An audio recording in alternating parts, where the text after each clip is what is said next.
sediakan hidangan di hadapan lawanku. Engkau mengurapi kepalaku dengan minyak baru. Shalom Bapak Ibu semua, jumpa kembali di Sharing Firman. Tema Sharing Firman hari ini adalah jangan ada keraguan.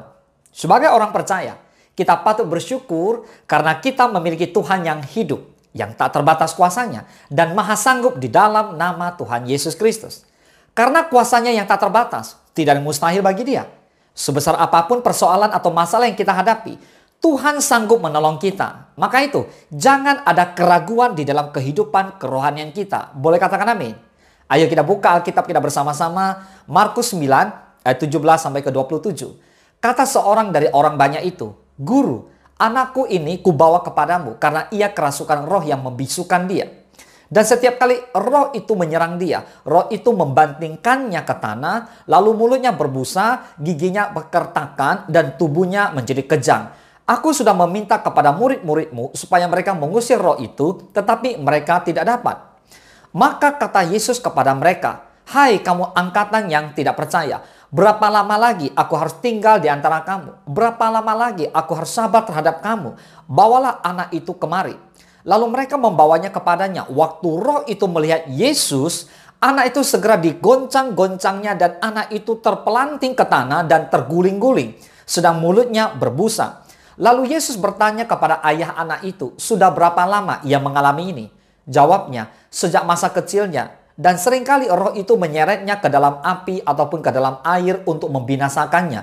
Sebab itu, jika engkau dapat berbuat sesuatu, tolonglah kami dan kasihanilah kami." Jawab Yesus, "Katamu, jika engkau dapat." Tidak ada yang mustahil bagi orang yang percaya. Segera ayah anak itu berteriak, "Aku percaya. Tolonglah aku yang tidak percaya ini." Ketika Yesus melihat orang banyak makin datang berkerumun, ia menegur roh jahat itu dengan keras, katanya, "Hai kau roh yang menyebabkan orang menjadi bisu dan tuli, aku memerintahkan engkau keluarlah daripada anak ini dan jangan memasukinya lagi." Lalu keluarlah roh itu sambil berteriak dan menggoncang-goncang anak itu dengan hebatnya. Anak itu kelihatannya seperti orang mati, sehingga banyak orang yang berkata, "Ia sudah mati."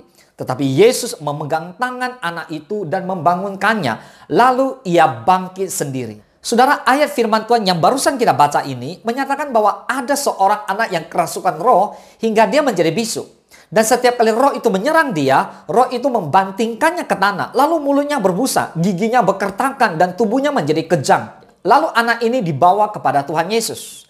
Lalu Tuhan Yesus berkata demikian, "Jika engkau dapat, tidak ada yang mustahil bagi orang percaya." Segera ayah anak itu berteriak, "Aku percaya. Tolonglah aku yang tidak percaya ini." Dan apa yang terjadi? Kita lihat, mujizat pun terjadi. Keluarlah roh itu sambil berteriak dan menggoncang-goncang anak itu dengan hebatnya. Anak itu kelihatannya seperti orang mati, sehingga banyak orang berkata bahwa ia sudah mati. Tetapi Yesus memegang tangan anak itu dan membangunkannya, lalu ia bangkit sendiri. Luar biasa, katakan haleluya.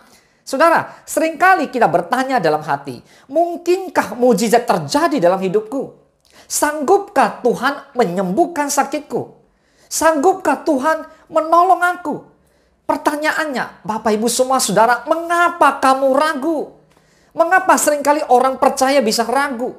Bukankah hal ini menunjukkan bahwa kita belum mengenal siapa Tuhan kita, betapa besar dan hebat kuasanya? Ingat, kuasa Tuhan tidak pernah berubah. Kalau dahulu Yesus sanggup melakukan mujizat, maka hari ini juga Tuhan Yesus tetap sanggup melakukan mujizat. Alkitab menegaskan di Ibrani 13 ayat ke-8, Yesus Kristus tetap sama, baik kemarin maupun hari ini dan sampai selama-lamanya. Boleh katakan amin? Karena itu buanglah segala keraguan dan kebimbangan yang ada. Soal perihal doa dan permohonan, Yakobus mengingatkan di Yakobus 1 ayat ke-6 dan ke-7, hendaklah ia memintanya dalam iman dan sama sekali jangan bimbang. Sebab orang yang bimbang sama dengan gelombang laut yang diombang-ambingkan kian kemari oleh angin. Orang yang demikian janganlah mengira bahwa ia akan menerima sesuatu dari Tuhan. Jadi saudara, kita percaya dengan sungguh-sungguh akan kuasa Tuhan. Maka Tuhan mewujudkan apapun yang kita imani, dengan tulus kita doakan dan kita berseru, kita minta kepada Tuhan. Amin. Dengarkan ini baik-baik saudara. Jika bagi Tuhan tidak ada perkara yang mustahil, dan bagi orang percaya juga tidak ada yang mustahil. Pertanyaannya, Apakah yang membuat sesuatu menjadi mustahil bagi kita? Jawabannya adalah karena keraguan kita. So, jangan ada keraguan. Katakan amin. Tuhan Yesus memberkati. Engkau sediakan hidangan di hadapan lawanku. Engkau mengurapi kepalaku dengan minyak baru.